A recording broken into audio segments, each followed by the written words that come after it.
섹시 개념역 곽현화 씨와 함께하는 뉴스초대석 사실은 시간입니다. 오늘은 곽현화 씨가 국정원 대선 개입 의혹 사건과 관련해 국가를 상대로 한 억대 손해배상 소송을 맡고 있는 한웅 변호사를 만났다고 합니다. 헌정사상 최악의 부정으로 규정된 지난 대선에 관한 3가지 사실들 함께 확인해 보시죠. 네, 여러분 안녕하세요. 고발뉴스의 안방마님 색개념 곽현아입니다. 얼마 전 굉장히 놀랄만한 뉴스가 있었습니다. 바로 국정원, 국방부 등 이 국가기관의 불법 대선 개입 사건과 관련한 억대 손해배상 소송에 관련된 뉴스였는데요. 네, 박근혜 대통령을 비롯해 국민의 세금으로 불법 행위를 저지른 이들의 이 책임을 묻겠다면서 이 소장을 법원에 제출했습니다. 자, 국민의 한 사람으로서 그리고 또 많은 분들께서 분명 이 소송에 관심을 가지실 것 같아서 그래서 저희가 오늘 한번 모셔봤습니다.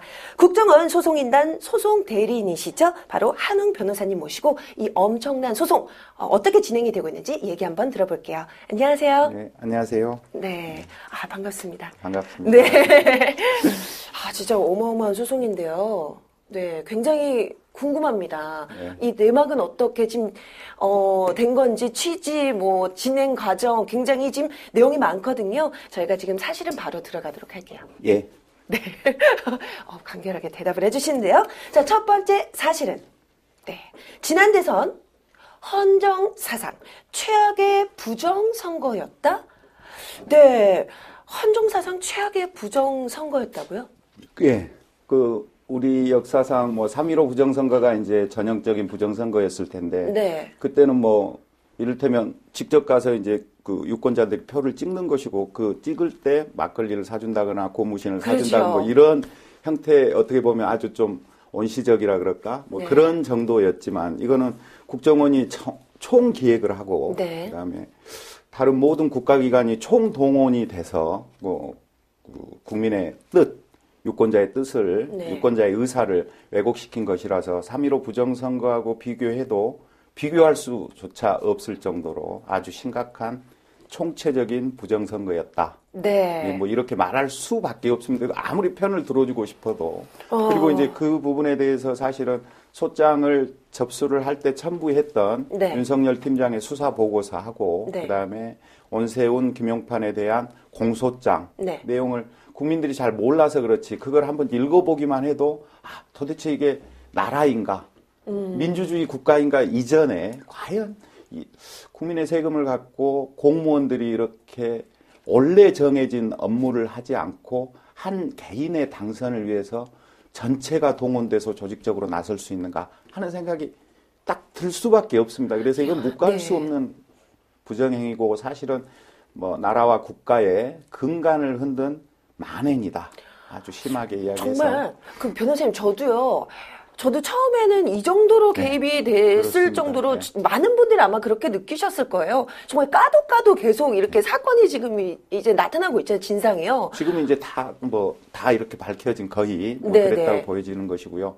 아직도 물론 이제 양의 문제만 남아 있는 거죠. 질적인 걸로는 이미 이제 부정선거다. 그리고 잘못된 것이다. 이런 것이 밝혀진 것이고 이제 처음에는 열몇 건, 17건, 그랬다가 200몇 건, 그랬다가 몇만 건, 지금은 이제 수천만 건이 돼 있는 거거든요. 그러나 그거는 양의 문제가 아니라 단 한 건이더라도 국정원법에 정한 국정원 직원들이 해야 될 일, 이건 헌법을 또는 국정원법을 정면으로 위반한 것이고 공직선거법을 위반한 행위를 아무런 불법의식 없이 내가 어느 정도 심각하냐면 이것이 국정원 직원으로 이것이 실제로 할 수 있는 일이다. 그런 불법의식이 전혀 없이 나한테 정해진 일이다. 원래 맡겨진 임무라고 생각을 하고 일을 한 거예요. 그러면은 굉장히 그분들의 윤리의식도 굉장히 좀 심각히 훼손되어 있다. 제가 볼 때는 아주 심각하다. 근데 또 굉장히 또 궁금한 게요. 아직까지도 몇몇 분들은 그렇게 생각하는 분들이 계신 것 같아요. 댓글 가지고 왜 그렇게 선거에 큰 영향을 미친 것이냐. 아직도 많은 분들이 그렇게 말씀하시는 분들도 계시거든요. 그렇게 이야기한다라면 왜 SNS 상의 유언비어는 그렇죠. 단속을 해야 된다. 이런 말 할 필요가 없는 거잖아요. 그렇게 선거에 미치는 영향이 미미하다라고 생각을 하면 지금 왜 대통령까지 나서서 SNS 상의 유언비어를 단속하라. 네. 사실은 표현의 자유까지 이렇게 침해하면서까지 그렇게 말할 필요가 없는 것이고 이 사건의 본질은 설사 댓글로 그 대선의 영향이 또는 뭐 선거의 영향이 전혀 없다고 할지라도 그 자체가 위헌이고 위법이라는 겁니다. 그러니까 우리 국민들도 댓글로 얼마나 큰 영향이 있겠느냐 이렇게 생각을 하는 것은 본질에서 벗어난 생각이다. 단 한 건이고 아무런 영향이 없더라도 그건 부정선거라는 겁니다. 아니 비유를 하자면 그럴 것 같아요. 내가 어떤 상해를 어떤 사람이 나를 해하려고 이렇게 강도를 했는데 근데 나는 다치지 않았다. 그러면 나는 아무런 문제가 없다라고 외치는 거나 마찬가지죠. 강도죠. 그렇죠. 폭행은 폭행이고 예를 들어서 내가 누구를 때렸다. 어떤 사람이 맞았다. 근데 안 아팠다. 그러면 폭행이 아닌 겁니까? 때린 자체로 폭행인 거죠. 그렇죠. 그럼 또 저는 궁금한 것이요. 외국 같은 경우에는 지금 저희 그 한국 내 여론이나 이런 방송에서는 전혀 좀 잘 심각성이 언급되지 않고 있는데 오히려 더 외국에서는 외신에서는 더 관심이 더 많이 가지는 뉴스더라고요. 제가 알기로도 뭐 미국 뉴욕 타임스도 마찬가지고 프랑스 쪽의 언론들도 마찬가지고 이제 SNS 상에서 많이 이제 애국에 있는 우리 교포들이 이거는 부정선거고 요거는 이제 알려야 된다. 애국에도. 그게 이제 국익의 침해가 아니라 정의라는 측면, 민주주의의 실현의 측면에서 이거는 국내 언론에서 잘 다루어지지 않기 때문에 애국에라도 알려서 잘못된 길을 가는 국가를 바로잡고 뭐 정의하고 민주주의를 실현하겠다. 이거는 유권자의 뜻을 완전히 정면으로 애곡시킨 것이라서 이걸 바로잡자라는 그런 의도에서 사실 이제 이 유권자 단체 소위 말하는 우리 같으면 유권자 민주연대라든가 또 정의와 상식을 추구하는 그 모임이라든가 그다음에 유권자 권리를 소중하게 여기는 그 모임, 사람들의 모임 그런 사람들이 자발적으로 나서서 번역도 하고 그래서 애국의 유수한 언론에 그런 것들을 이렇게 제보하고 있는 상황이고 우리나라 언론하고는 달리 그렇게 제보된 것을 기초로 해서 정식으로 기사로 다루기도 하고 그다음에 이 인터넷상에서 인터넷 기사로 이렇게 다루어지기도 하고 해서 우리 언론하고는 달리 좀 활발하게 보도를 하고 있고 굉장히 좀 심각하게 받아들이고 있는 분위기다. 이렇게 알고 있습니다. 그래서 저희 고발 뉴스가 계속 지속적으로 관심을 가지고 있고요. 자, 그런데요. 그렇다면 이 법조인으로서 자, 이 사건 어떻게 풀어야 한다고 보십니까? 아주 단도직입적으로 말씀드리면 박근혜 대통령이 직접적으로 관여가 됐든 관여되지 않았든 간에 부정선거가 명백하다라고 하면 저는 마땅히 딱 단도직입적으로 말씀드려서 사퇴해야 한다. 왜? 부정한 건 책임을 져야 되는 거. 그게 공인으로서 자세다. 평소에 박근혜 대통령이 또 당선자 신분일 때 또는 후보 시절에도 박근혜 대통령이 내세웠던 게 원칙과 신뢰 아니었습니까? 네, 그렇죠. 가장 큰 원칙과 신뢰는 부정선거로 인한 당선에서의 사퇴인 것이죠. 원칙과 신뢰를 강조한다라고 하면 그것이 바로 올바른 길일 것이다. 이렇게 이제 생각을 하는데 사실은 어제 기자회견에서도 이야기를 했다시피 아무런 내용도 없고 알맹이도 없고 그거에 대해서 가장 궁금한 게 바로 그 부분일 텐데 그거에 대해서는 아무런 언급도 없었던 것이 이제 상당히 실망스럽고요. 이건 이렇게 비유해서 말씀을 드릴 수가 있을 것 같습니다. 어찌됐건 간에 어떤 사람이 절도를 했을 때 그 훔친 물건은 어떤 사람이 관계를 안 했더라도 작물이란 말이에요. 그렇죠. 그러면 원래 권리자한테, 원래 소유자한테 돌려줘야 되는 거잖아요. 국정원이 총체적으로 개입을 해서 이 사건 부정선거를 한 것이라고 한다면 이거는 절도하고 비유했을 때 그 범죄 행위로 인한 작물에 이렇게 비유할 수가 있단 말입니다. 그렇다라고 하면 그건 당연히 원래 권리자인 그걸로 이제 애곡된 결과가 도출이 돼 있기 때문에 원래 권리자인 국민에게 대통령직이 돌려져야 되고 다시 선거를 해야 된다. 그렇죠, 변호사님. 저희 또 대선 이 직선제 이거 저희가 정말 힘겹게 얻어낸 거잖아요. 지켜져야 됩니다. 그렇죠? 네, 자, 그럼 그렇습니다. 바로 두 번째 사실은 들어가도록 하겠습니다.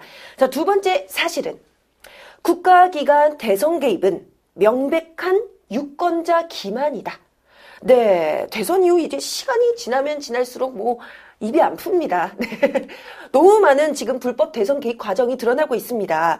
자, 유권자의 기만이다. 아, 이건 제가 생각해도 충분한 사실일 것 같습니다. 그렇죠? 네, 그렇습니다. 네. 아까 말씀드린 대로 국정원이 개입하지 않은 데가 없단 말입니다. 가서 뭐 교육을 빙자해서 예를 들어서 SNS를 조정을 했고 네. 그다음에 다른 뭐 통일부 가서도 한 개인의 당선을 위해서 국가기관이 움직인 것이고 네. 그렇기 때문에 이거는 뭐 그걸로 영향이 있고 없고가 아니라 아까 말씀드린 그대로 그 자체로 잘못이기 때문에 문제라는 거. 물론 그 영향이 없을 수도 없고요. 네. 당연히 영향이 있고 그걸로 인해서 저는 국민의 뜻도 많이 왜곡됐다라고 이제 그렇게 보이는 것이거든요. 개표 부정은 다음 문제고 네. 차원이 다른 문제일 수가 있다라고 보는 것이고 이 국정원 개입 자체로 국가기관이 해서는 안 될 일을 한 것이라는 거죠. 그러면은 뭐 기만을 넘어서 영향이 있든 없든 책임을 져야 되고 시정돼야지 대한민국이라는 민주공화국으로서 대한민국이 반석 위에 설 수 있는 것이지 이런 가장 기본적인 유권자의 뜻이 왜곡된 상태에서 어떻게 우리나라가 민주주의 국가라고 할 수가 있겠습니까? 저 변호사님, 계속 말씀하신 걸 듣다 보니까 소송을 어떤 취지로 하시게 된 건지 이제 이해가 좀 네, 되거든요. 네, 자, 그렇다면 소송을 걸게 된 취지는 이제 충분히 저희가 이제 이해가 됐고요. 어떻게 지금 진행이 되고 있는지 그 과정도 굉장히 궁금합니다. 네. 네. 지금은 이제 지금 단계는 12월 19일 날 소장을 접수를 했고요. 네. 610명 이제 그때 기자회견 때도 말씀을 드렸습니다마는 육시방쟁을 이렇게 상징적으로 담아서 610명 해서 100만 원씩 6억 1천만 원이 이제 됐던 것인데 네. 액수는 사실은 그렇게 크게 의미를 부여한 것은 아닙니다. 현실적으로는 이제 이 정도가 적절하고 그다음에 그게 적절하다는 것보다는 이 액수가 딱 정해져 있는 건 아닙니다. 네. 소송을 할 때 또 청구 취지를 확장을 하면 1,000만 원이 될 수도 있고 1억이 될 수도 개인당 네. 그렇게 될 수도 있습니다. 그래서 일단은 12월 19일 날 소장을 접수해 놓은 상태고 지금 단계는 이제 온세훈 김용판 네. 7명의 피고들의 답변을 기다리고 있는 네. 중입니다. 아마 한 달 정도 후면 네. 이제 답변서를 받아볼 수 있을 것이고요. 네네. 그럼 그 답변서가 오면 이제 저희들은 또 증거로 제출할 수 있는 것들을 예를 들어서 뭐 아주 쉽게 설명드릴 수 있는 걸로 온세훈 국정원장으로서 온세훈이 이명박 전 대통령하고 이렇게 줄에 정기 보고를 하지 않아서 조참 모임도 하고 그러면 그 회의했던 그 기록도 이렇게 받아서 보려고 하고요. 예. 그러나 그게 이제 법원이 받아줄지 안 받아줄지는 모르겠습니다만은 보통의 민사소송 절차에 있어서는 국가 기밀을 침해하는 것이 아니라고 하면 당연히 이제 받아줘야 되는 것이고요. 네. 그게 이제 증거 방법 중에 하나고 또 하나는 이제 온세훈 김용판에 대한 공판, 형사 공판 기록을 이제 이 사건 민사소송에서 받아봐서 그걸 이제 증거 자료로 제출을 한다라고 하면 제 예상으로는 아마 100만 원이 아니라 훨씬 더한 액수를 손해배상으로 인용해 줘야 될 것이다 이렇게 생각을 하고 있습니다. 그래서 소송 단계는 지금은 이제 소장 접수해 놓고 답변서를 기다리고 있는 단계고. 굉장히 지금 과정 저희가 관심이 가는데요. 자, 그러면요 저희가 세 번째 사실을 한번 들어가 보도록 하겠습니다. 자, 세 번째 사실은 대선 개입 손해배상 소송의 목적은 네모다? 저희가 또 이런 또 사실은 타이틀은 처음인데 변호사님께서 이 네모를 채워주셨으면 좋겠어요. 이 무슨 내용일까요? 대선 개입 손해배상 소송의 목적은 무엇입니까? 그러니까 사실은 어찌됐건 간에 어떤 사람이 범죄 행위를 하면 형사적으로도 형벌로 이제 국가에 대해서는 그렇게 책임을 져야 되고 그 다음에 그 범죄 행위로 인해서 정신적인 충격을 줬다든가 물질적인 피해를 줬으면 민사적으로도 손해배상을 해줘야 되는 그런 책임이 이제 있는 것인데 사실은 이 사건 국정원 불법 선거에 기한 손해배상 청구는 돈도 돈이지만 돈도 당연히 받아내야죠. 우리가 손해본 것은 틀림없게. 그렇죠. 그냥 사과 한마디로 끝날 일은 아니죠. 아니다. 이렇게 이제 명백하게 말씀을 드릴 수가 있고 그러나 더 본질적인 것은 정의 구현과 민주주의의 실현이다. 이렇게 유권자의 뜻을 이렇게 애고가는 거를 이번에 그냥 묵과하고 네. 방치하고 넘어가게 되면 앞으로 뭐 심하게는 몇백 년, 뭐 심하게 말씀을 드리는 겁니다만은 몇십 년간 이 땅의 민주주의는 실현 불가능하다. 네. 이렇게라도 바로 잡아야 되겠다. 이거에 더 큰 본질적인 의미를 두고 있습니다. 그래서 돈보다는 정의와 민주주의 실현의 목적이 있는 것이다. 아, 그렇군요. 자, 그러면은 이 시효 같은 것도 굉장히 좀 민감한 부분이잖아요. 시효는 문제가 없어요. 원래 이제 불법행위에 대한 그 민사법상 네. 불법행위에 대한 시효는 불법행위 있는 날로부터 10년, 불법행위 자를 안 날로부터 3년이거든요. 아, 그래요? 그러면 이제 이 사건 시효에 대한 분석을 하자고 하면 윤석열 팀장이 수사 결과 보고를 제출한 날이 아마 2013년 6월 10일경으로 알고 있거든요. 네. 6월 한 20일경 네. 이렇게 이제 알고 있는데 그때로부터 3년 그렇다라고 네. 하면 2016년 6월까지는 네, 시효가 시효가 유효하다. 유효하다. 네. 그렇게 이제 볼 수가 있고 만약에 그때까지도 국민들이 손해배상 청구를 하기를 원하는 국민들이 있으면 그 시효가 다하는 날까지는 네. 그러니까 시효에 대해서는 여러 가지 설이 있을 수가 있습니다. 뭐 2012년 12월 19일을 기점으로 한다라고 하면 2015년 12월 19일이 될 수가 있고 네. 또 그걸 10년으로 하자고 하면 2022년 12월 19일까지도 볼 수가 있고 그러나 가장 안전하게 보자라고 하면 아까 처음에 말씀드렸던 윤석열 팀장이 그렇게 발표해서 그날로부터 밝혀진 날로부터 네. 3년 해서 2016년 한 6월경까지 본다라고 하면 확실히 또 시효는 안전하게 네. 그때까지 되겠다. 본다라고 하면 그때까지는 소장을 충분히 제출할 수 있겠다. 이런 안심이 생각이 되네요. 듭니다. 이 확실히 또 이 전문가시라 굉장히 날짜를 구체적으로 잘 조목조목 말씀을 해주셨고요. 자, 그러면요. 판례가 있나요? 이런 판례는 경우가? 그러니까 부정선거로 인해서 위자료를 지급해라. 네. 이런 이제 명시적인 판례는 없죠. 그러나 네. 국가 공무원이 네. 국민에게 어떤 손해를 끼쳤죠. 정신적인 손해든 물질적인 손해를 끼쳤을 때는 배상을 해줘야 된다라는 판례는 무수하게 많습니다. 아, 그렇습니까? 근데 이제 직접 선거로 인해서 부정선거로 인해서 유권자한테 손해를 끼쳤을 때 뭐 얼마를 배상해 줘라. 네. 이런 직접적인 판례는 없다는 것이죠. 아, 그렇군요. 네. 그런데 또 궁금한 점이요. 이 소송 그 명단에 박 대통령이 명단에서 빠졌다라고 얘기를 들었습니다. 빠진 이유가 있습니까? 민사소송법상 그 입증 방법, 그러니까 입증의 편의, 네. 이걸 이제 그것 때문에 빠진 건데 지금까지 밝혀진 팩트에 기초해서 판단을 하면 직접적으로 박근혜 대통령이 개입을 했다. 관계가 돼 있다. 네. 이런 사실은 아직 밝혀져 그쵸? 있지는 않거든요. 네. 그렇다라고 한다면 그런 입증의 곤란함 때문에 빠져 있는 겁니다. 이게 지금 민사소장에서 박근혜 대통령이 빠져 있다는 거하고 네. 이번 부정선거로 인해서 박근혜 대통령이 책임이 있다라는 거하고는 완전히 차원이 다른 문제입니다. 네. 이거는 민사소송법상 입증의 곤란함 때문에 빼진 거지. 네.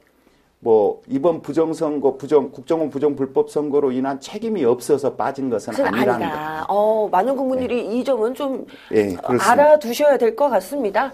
네, 그렇군요.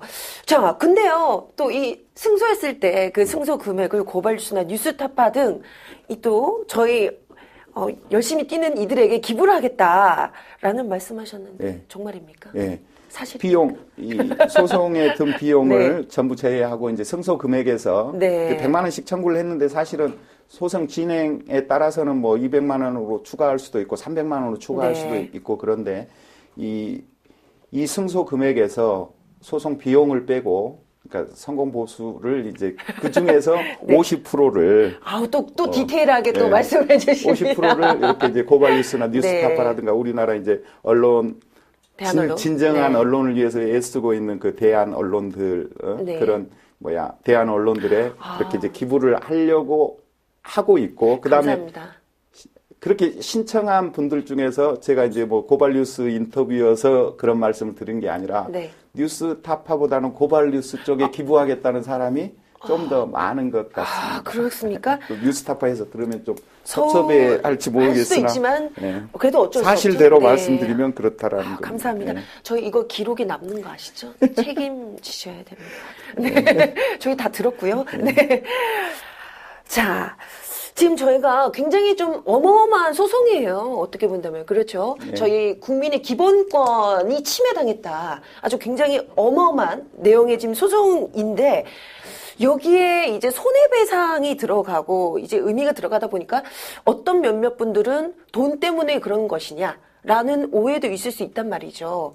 변호사님은 어떻게 생각하시나요? 아까 취지에서 설명을 드렸다시피 어찌됐건 간에 책임 있는 자들은 민사상으로 손해배상을 해줘야 되는 것이고 그렇죠. 그러나 그 본질적인 목적은 아까도 말씀드렸다시피 정의와 민주주의 실현에 있는 것이지 돈 자체가 목적은 아니라는 겁니다. 네. 그러나 어찌됐건 간에 자본주의 사회에서 책임이 있는 자들은 네. 불법 행위로 인해서 손해를 끼친 거 이를테면 그 손해도 구체적으로 들어가 봐서는 이남종 열사의 죽은 사람까지도 있는 거잖아요. 네. 그리고 지난 1년간 국정원 부정 불법 선거로 인해서 생업을 전폐하고 네. 시위한 사람들도 네. 있고 무수한 그런 손해들 그러니까 직접 입증하기는 곤란하지만 상식적으로 당연히 이런 그 일상생활을 정상적인 일상생활을 영위하지 못하고 목숨까지 잃고 네. 이런 일들이 발생한 것은 금전적으로 당연히 위자를 해줘야 되고 네. 꼭 정신적인 충격 부분도 충격 부분이지만 실질적으로 생활상의 손해가 발생한 거 아니겠습니까? 그렇습니다. 국민 모두에게. 네. 네. 그리고 이 말씀을 덧붙이고 싶은 것은 사실은 이 사건은 박근혜 지지자라고 해서 저를 공격하고 이건 잘못됐다라고 말할 게 아니라는 겁니다. 예를 네. 들어서 자기들 말대로도 국정원 부정 불법 개입이 없어도 당선될 거라고 했으면 국정원 부정 불법 선거로 인해서 내가 지지하는 박근혜 대통령한테 얼마나 명예를 훼손시킨 겁니까? 네. 그게 없었더라면 진짜 정당한 대통령으로서 1년간 각광을 받았을 텐데 네, 그렇죠. 국정원 부정 불법 선거로 인해서 제대로 된 우리 박근혜 대통령님이 얼마나 폄훼를 받고 있는 것이냐 네. 이렇게 생각을 한다라면 오히려 박근혜를 지지하는 사람들이 오히려 더 이 사건 소송을 해야 되는 것이라는 겁니다. 어떤- 역설적으로 상당히 내 말에 그 사람들이 동의는 안 하겠지만 아니 제 말이 틀린 것은 아니지 않겠습니까? 그렇죠. 네. 오히려 박근혜 대통령이 정당한 대통령으로서 훨씬 더 깨끗하게 정정당당한 그럼요. 그 당선자가 될 수 있는 대통령이 될 수 있는 기회를 김용판 원세훈이 박탈시켜버린 거 아닙니까? 네. 그러면 더 분노해야죠. 보수들이. 그럼요. 지금 원칙과 신뢰를 바탕으로 그렇습니다. 하는 이 박근혜 대통령이 지금 1년 내내 이 불법 대선 개입 과정 때문에 굉장히 지금 좀 명예롭지 못하고 있어요. 그렇습니다. 사실은요. 그렇기 때문에 오히려 더 이 소송 많은 국민들이 지금 관심을 가져야 할 것 같습니다.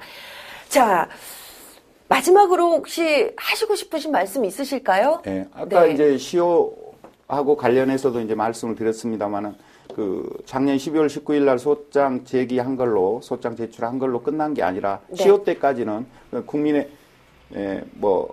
이 국민들이 원한다라고 하면 아까 말한 그 시효 때까지는 계속 소송을 진행을 하려고 하고 네. 그다음에 앞으로 이렇게 또 더 어떻게 한 3월경에나 2차로 들어갈 그런 계획이고요. 2차로 더 인원을 모집할 계획이신가요? 예, 지금도 모집을 하고 있습니다. 이제 약간 소강 상태이긴 합니다만 네. 본격적으로 또 이런 계획이 있다 해서 다시 이제 모집을 해서 또 어디로 들어가서 그러면 저희가 그 정보를 얻을 수 있을까요? 다음에 네. 국정원 부정 불법 선거 치면 논리스트라 그래서 카페가 열려져 있고요. 그렇군요. 예, 그렇습니다.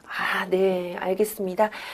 자, 사실은 이렇게 저희 국민들이 나서서 소송을 진행할 게 아니라 알아서 원래라면은 특검 네, 그렇습니다. 깨끗하게 이렇게 저희가 벌을 받을 사람은 벌을 받고 책임을 질 사람은 책임을 져야 할 사건임에도 불구하고 지금 이루어지지 않고 있기 때문에 아마도 이런 소송이 일어나지 않았나라는 생각이 듭니다. 참 안타까워요. 그렇죠? 자, 그래서요. 자, 오늘 한웅 변호사님과 3가지 사실은 한번 확인해 봤습니다. 자, 한 번 더 정리해 드릴게요. 첫 번째 사실은 지난 대선 헌정사상 최악의 부정선거였다. 네, 사실 힘겹게 저희가 이 직선제 읽어내지 않았습니까? 근데도 지금 민주주의가 퇴행하고 있습니다. 정말 헌정사상 최악의 부정선거였다라고 말씀하신 한웅 변호사님의 말씀 사실로 확인이 됐고요. 자, 두 번째 사실은입니다. 국가기관 대선 개입은 명백한 유권자 기만이다. 네. 이것은 지지하든 그 박근혜 대통령을 지지하든 지지 안 하든 이런 모든 국민에게 있어서 이것은 어떻게 본다면 우리의 참정권을 침해당한 명백한 유권자 기만인 사건으로 밝혀졌고요. 자, 세 번째 사실은 대선 개입 손해배상 소송의 목적은 정의와 민주주의 실현이다. 네. 소송으로 인한 손해배상도 손해배상이지만 가장 중요한 목적은 바로 정의와 민주주의 실현이겠죠. 아주 뜻깊은 소송인 것 같습니다. 네. 저뿐만 아니라 또 많은 국민들이 지지와 응원을 보내드리겠습니다. 네. 힘내시고요. 자, 굉장히 좀 답답하기도 하고 어깨가 무겁기도 합니다. 네, 많은 분들께서 좀 응원 많이, 관심 많이 가져주시길 부탁드리겠고요. 저희가 다음 시간에도 꼭 알아야 될 사실만을 모아서 여러분들께 사실은 전해드리도록 하겠습니다. 지금까지 고발뉴스의 세컨형 곽현아였습니다. 여러분, 감사합니다.